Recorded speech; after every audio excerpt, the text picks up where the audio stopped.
ኤርትራ ከምስራቅ አፍሪካ የልማት በይነ መንግስታት ኢጋድ አባልነቷ ወጥታለች። ከዚህ ጀርባ ምን አለ? ከኢትዮጵያ ተገንጥለን ከኤርትራ ጋር መዋሃድ እንፈልጋለን ሲሉ የትግራዩ ጄኔራል ተናገሩ። በኦሮሚያ ክልል ምስራቅ ወለጋ ዞን በርካታ ንጹሃን መገደላቸው ተሰማ። የቀድሞ የኦህዴድ ኢህአዴግ ከፍተኛ ባለስልጣናትና ጄኔራሎች ከሰሞኑ በተለየ ሁኔታ በኢትዮጵያ የቀይ ባህር ባለቤትነት ላይ ተመስርተው በኤርትራ ላይ ዛቻን ማሰማታቸውን ቀጥለዋል። እንኳን አሰብ ቀጥተው እነሱም ህጋዊ በሆነ መንገድ አይደለም የሄዱት። ስለዚህ የሚያስቡ ከሆነ አሰብን በጋራ ጥቅም ለጋራ ጥቅም ማዋል ነው። ጤና ይስጥልን፣ ኢትዮ ፍሮንቶች ነን። አብራችሁን ስትቆዩ እነዚህን መረጃዎች ትሰማላችሁ። እስከዚያው ቻናላችንን ሰብስክራይብ፣ ላይክ እና ሼር እያደረጋችሁ አብራችሁን ቆዩ። ኤርትራ ከምስራቅ አፍሪካ የልማት በይነ መንግስታት ኢጋድ አባልነቷ ወጥቻለሁ አለች። ኤርትራ በድጋሚ ከትብብሩ ወጥቻለሁ ያለችው ኢጋድ የቀጠናውን ፍላጎት ማሳካት ተስኖታል የሚል ምክንያትን በማቅረብ ነው። የኤርትራ ማስታወቂያ ሚኒስቴርም ሀገሪቱ ቀጠናዊ ህብረት ከሆነው የምስራቅ አፍሪካ የልማት በይነ መንግስታት ኢጋድ መውጣቷን ባወጣው መግለጫ አሳውቋል። አስመራ ለኢጋድ ዋና ጸሐፊ በላከችው መልእክት ለውሳኔው መነሻ የሆነው ተቋሙ የተጣለበትን ኃላፊነት ለመወጣት ለረጅም ጊዜ የዘለቀ ድክመት በማሳየቱና በቀጠናው ጉዳዮች ላይ በሚጫወተው ጎጂ ሚና መሆኑን ገልጻለች። ኤርትራ እንደ አውሮፓውያን አቆጣጠር በ1993 ኢጋድ እንደገና ሲዋቀር ለቀጠናዊ ሰላምና መረጋጋት እንዲሁም ለኢኮኖሚ ትስስር መጠናከር እንደ ዋና መሳሪያ ሆኖ የሚያገለግል ተቋምን ለመገንባት ከሌሎች አባል ሀገራት ጋር በመስራት ወሳኝ ሚና እንደተጫወተች አስታውሳለች። ይሁን እንጂ መግለጫው በሂደትና በተለይም ከ2005 ጀምሮ እንደ አውሮፓውያን አቆጣጠር ማለት ነው ኢጋድ የቀጠናውን ህዝቦች ተስፋና ፍላጎት ከማሳካት ይልቅ በተወሰኑ አባል ሀገራትና በተለይም በኤርትራ ላይ እንደ መጠቀሚያ መሳሪያ በመሆን ጎጂ ሚና ተጫውቷል ብሏል። በእነዚህ ድርጊቶች ምክንያት አስመራ በጎርጎሮሳውያኑ ሚያዝያ ወር 2007 ከአባልነቷ ለመውጣት መገደዷን መግለጫው አክሎ አብራርቷል። ኤርትራ ኢጋድ ለሪፎርም ያቀረበችውን ጥሪ ሰምቶ ያለፈውን ታሪኩን ያስተካክላል በሚል ተስፋ በጎርጎሮሳውያኑ ሰኔ 2023 አባልነቷን እንደገና አጠናክራለች። ሆኖም የሀገሪቱ መንግስት ተቋሙ ህጋዊ ግዴታዎችን መካድ ቀጥሏል ያለ ሲሆን ይህም ጠቀሜታውና ህጋዊ ስልጣኑን እያዳከመው መጥቷል ብሏል። ኤርትራ ህጋዊ ስልጣኑን ካጣ ድርጅት አባልነቷ ለመልቀቅ መገደዷን የገለጸው የኤርትራ ማስታወቂያ ሚኒስቴር አክሎም ኢጋድ አሁን ላይ ምንም አይነት ስልታዊ ጥቅም እንደማይሰጥና ለቀጠናው መረጋጋት ትርጉም ያለው አስተዋጽኦ ማድረግ እንዳልቻለም አስረድቷል። ኤርትራ ከኢጋድ የወጣችበትን ምክንያት ተቋሙ ዓላማውን እያሳካ አይደለም የሚል ደፈን ያለ ምክንያትን ትስጥ እንጂ ቀጠናዊ ተቋሙ በአሁን ጊዜ በኢትዮጵያ የበላይነት እየተመራ ስለሆነ እንደሆነ ይገመታል። የኢጋድ ወቅታዊ ሊቀመንበር የጅቡቲው ፕሬዝዳንት እስማኤል ኦማር ጊሌ ቢሆኑም የዕለት ተዕለት ስራውን የሚመሩት ግን የኢትዮጵያ የቀድሞ የውጭ ጉዳይ ሚኒስትር ወርቅነህ ገበየሁ ናቸው። ኢትዮጵያና ኤርትራ ደግሞ ከሰሜኑ ጦርነት ማብቂያ በኋላ ከተፈረመው የፕሪቶሪያ ስምምነት አንስቶ ከዚያም የአብይ አህመድ መንግስት የባህር በር ጥያቄ ማንሳቱን ተከትሎ ለጦርነት የቀረበ እሰጥ አገባ ውስጥ ናቸው። ኤርትራም በዚህ ምክንያት ከዚህ ተቋም ራሷን ልታገል እንደምትችል ይገመታል። ይህም ብቻ ሳይሆን አስመራ ከአዲስ አበባ ጋር የከፋ ዲፕሎማሲያዊ መፋጠጥ ውስጥ ከገባች አንስቶ በቀጠናው አዲስ ትብብርን ለመፍጠር ደፋ ቀና እያለች ነው። ይህም ከኢትዮጵያ የተነሳው የቀይ ባህር ባለቤትነትን ለመመከት ያሰበ ሲሆን ፕሬዝዳንት ኢሳያስ አፈወርቂም በጥቂት ወራት ውስጥ ግብጽና ሱዳንን ጎብኝተዋል። አሁን ደግሞ ሳውዲ አረቢያን እየጎበኙ ነው። በቀጠናው ኢትዮጵያን አግልሏል የተባለ ሶማሊያና ግብጽ የተካተቱበት ጥምረት መፈጠሩም ተነግሯል። ይህንንም ተከትሎ አስመራ አሁን ከኢጋድ መውጣቷን ገልጻለች። የምስራቅ አፍሪካ የልማት በይነ መንግስታት ኢጋድ ሲመሰረት በቀጠናው ድርቅን ለመከላከል የነበረ ሲሆን በሂደት ፖለቲካዊና የጸጥታ ጉዳዮች ላይም በአባል ሀገራቱ ይሳተፋል ተብሎ ተጠብቋል። ሆኖም የአፍሪካ ህብረት ላይ እንደሚነሱት አይነት የቀጠናውን ችግሮች በራሱ የመፍታት ችግር ይታይበታል ተብሎ ይተቻል። ለአብነት ኢትዮጵያ ውስጥ ላለፉት ዓመታት በበርካታ አካባቢዎች የእርስ በርስ ጦርነቶች ቢኖሩም በቂ የሚባል ግጭቶችን የማስቆም ስራን ሲሰራ ኢጋድ አይታይም ተብሎ ይተቻል። በቅርቡ በአማራ ክልልና በአንዱ የፋኖ ቡድን መካከል የተደረገውን ስምምነት አደራድሯል ቢባልም ድርድሩ ግን በፋኖ በኩል የግለሰብ እንጂ የቡድን አይደለም ሲባል ተሰምቷል። ከኢትዮጵያ ተገንጥለን ከኤርትራ ጋር መዋሃድ እንፈልጋለን ሲሉ የትግራዩ ጄኔራል ተናገሩ። ለዓመታት በአዲስ አበባ ታስረው የነበሩት የሜቴክ የቀድሞ ኃላፊ ጄኔራል ክንፈ አነጋጋሪ አስተያየት ሰጥተው ተከስተዋል። የትግራይ ህዝብ ሁለት ምርጫዎች ከኢትዮጵያ ጋር ባርነት ወይም ከኤርትራ ጋር ነጻነት ሲሉም ተደምጠዋል። ጄኔራል ክንፈ ዳኘው የትግራይ ህዝብ ከኢትዮጵያ ይልቅ ከኤርትራ ነጻነት እንደሚያገኝ አዲስ በሰጡት ቃለ መጠይቅ ተናግረዋል። ጄኔራሉ ብርሃ ከተሰኘ የዩቲዩብ ሚዲያ ጋር ባደረጉት ቃለ መጠይቅ የትግራይ ህዝብ ሁለት ምርጫዎች ከኢትዮጵያ ጋር በባርነት ወይም ከኤርትራ ጋር ነጻነት ነው ሲሉ ተደምጠዋል። ከስር ከተፈቱ በኋላ አልፎ አልፎ አነጋጋሪ ሐሳቦችን በመሰንዘር የሚታወቁት ጀነራል ክንፈ ዳኘው ትግራይ ነጻ ሀገር መሆን አለባት የሚለውን አቋማቸውን ደግመውታል። እንደ ጀነራሉ እምነት ትግራይ የኢትዮጵያ አካል ሆና መቀጠል የሚበጃት ስላልሆነ በአነስተኛ መስዋዕትነት ሀገር መሆን አለባት ብለዋል። በአሁኑ ወቅት ወደ ቅድመ ጦርነት ሁኔታ እየተመለሰች ያለችው ትግራይ የኢትዮጵያ መንግስት ቁጥጥር ስር መግባት እንደሌለባት ጀነራሉ ተናግረዋል።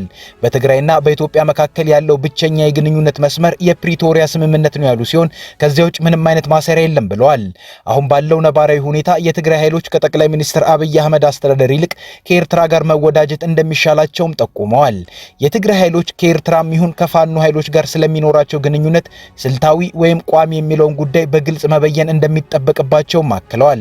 ትግራይ በአነስተኛ መስዋዕትነት ሀገር መሆን አለባት ብለው የሚያምኑት ጀነራሉ የሀገረ ትግራይ ምኞት የሚፈጸመው በፖለቲካዊ ቁርጠኝነትና በህገ መንግስቱ አንቀጽ 39 መሰረት መሆን እንደሚገባው ጠቁመዋል።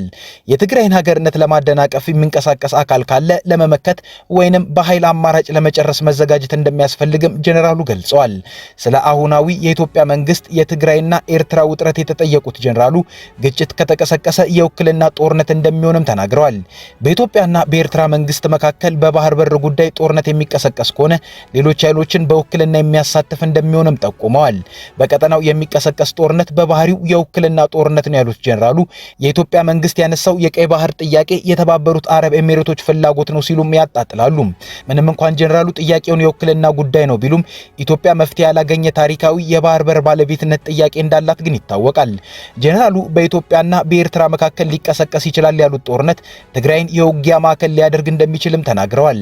ትግራይ የኤርትራና የኢትዮጵያ የውክልና ጦር ሜዳ እንዳትሆን ከወዲሁ ስልታዊ ዝግጅት ማድረግ እንደሚገባም ጀነራሉ መክረዋል።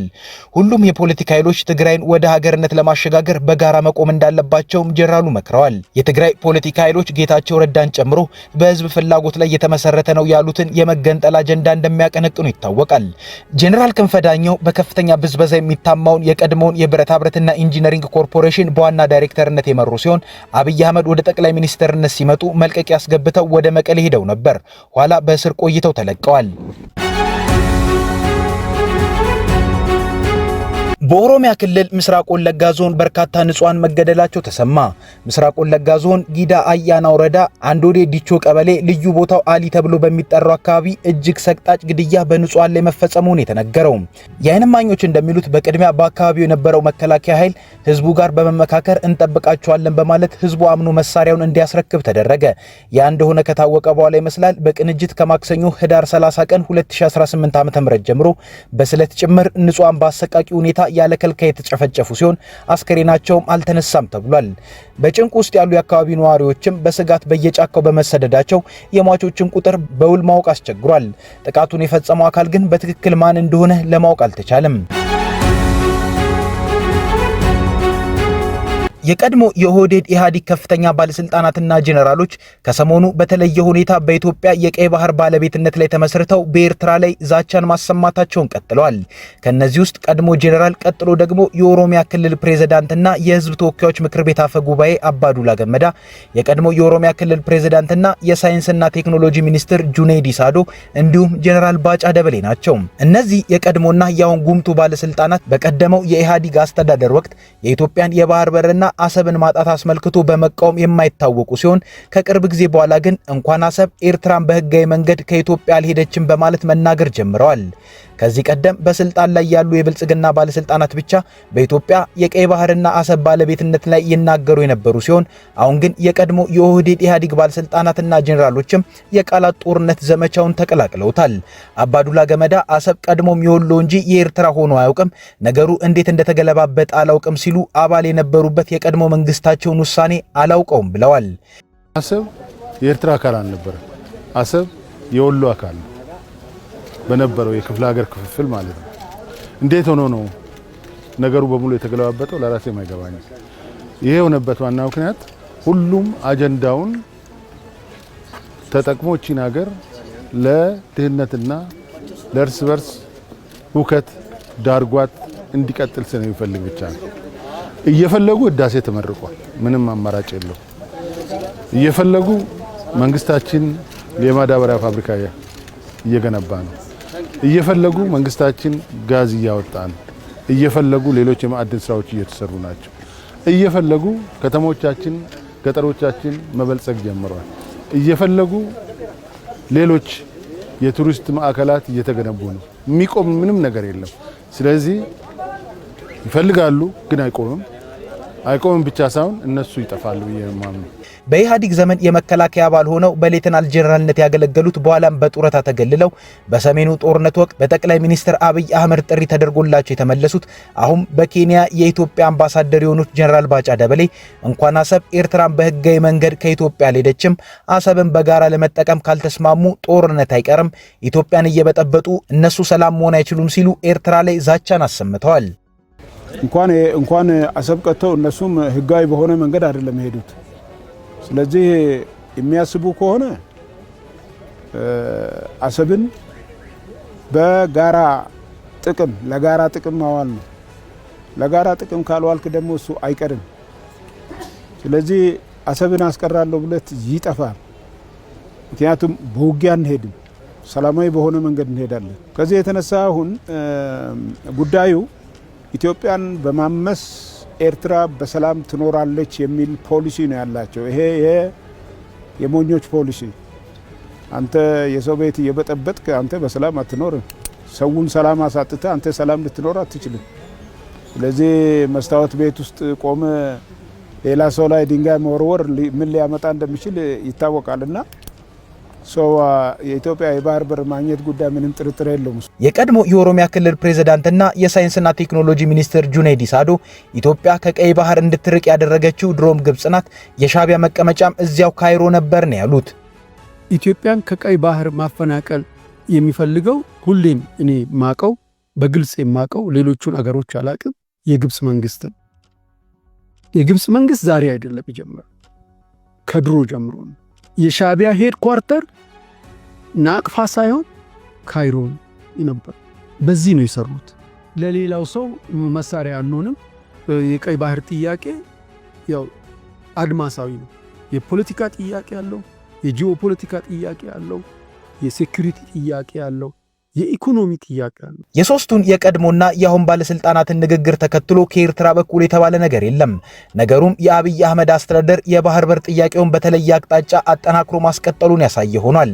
እነዚህ የቀድሞና የአሁን ጉምቱ ባለስልጣናት አሁን ላይ የጎላ ፖለቲካዊ ሚና ያላቸው ባይመስልም የአብይ አህመድ መንግስትን በማማከር ግን ትልቅ ሚና እንዳላቸው ይታመናል።